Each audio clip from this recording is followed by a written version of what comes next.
Ako po si Andres Yakat, pero mas kilala po ako sa Andy.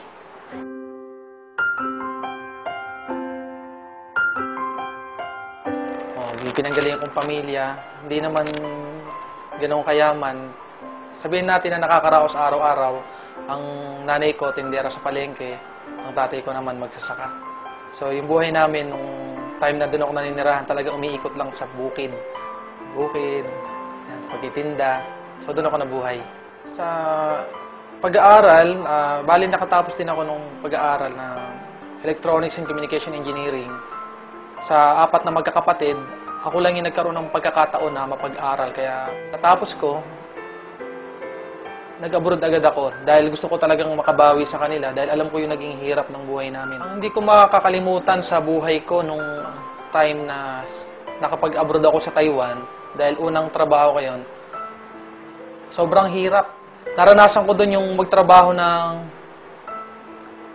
16 hours, 18 hours sa loob ng isang araw. Yun kasi pinakamahirap sa nag-abroad eh. Yung malayo ka sa pamilya mo, yun ang binabayaran. Yung layo, yung inip. Kasi yung hirap, natitiis pa yan eh.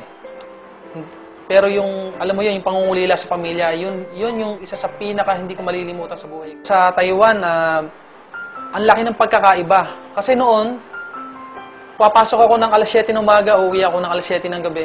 5 years yun. Para akong robot.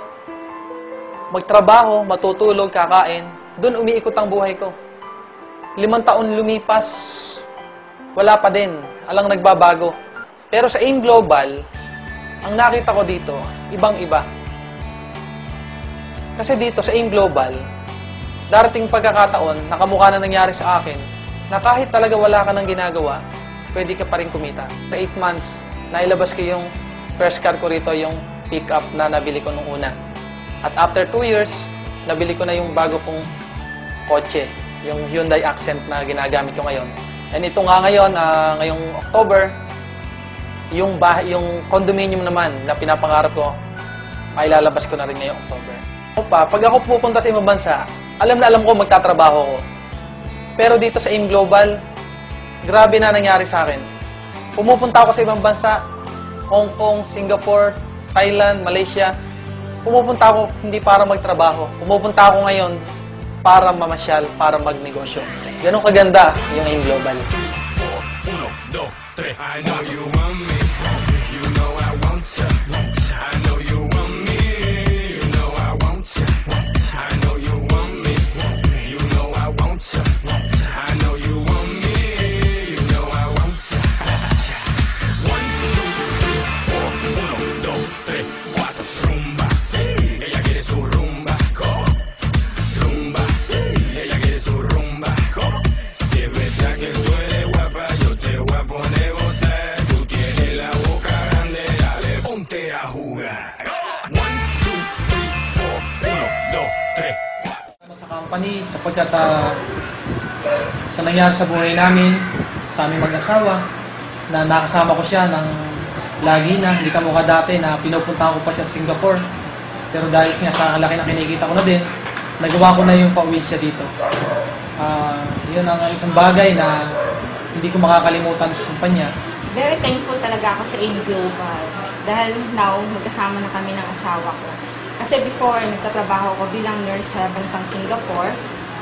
So sa aming bago-bago pa lang mag-asawa, ang mahirap doon yung naghihiwalay kami dahil kailangan ko magbalik ng Singapore para ituloy ko yung trabaho ko doon.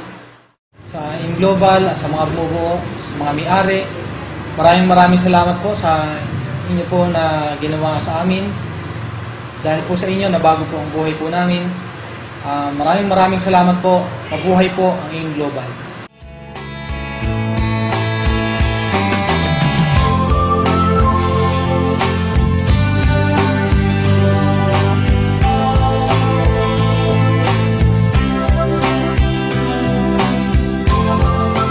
Pagka ginusto mo ang isang bagay, makakagawa ka ng paraan.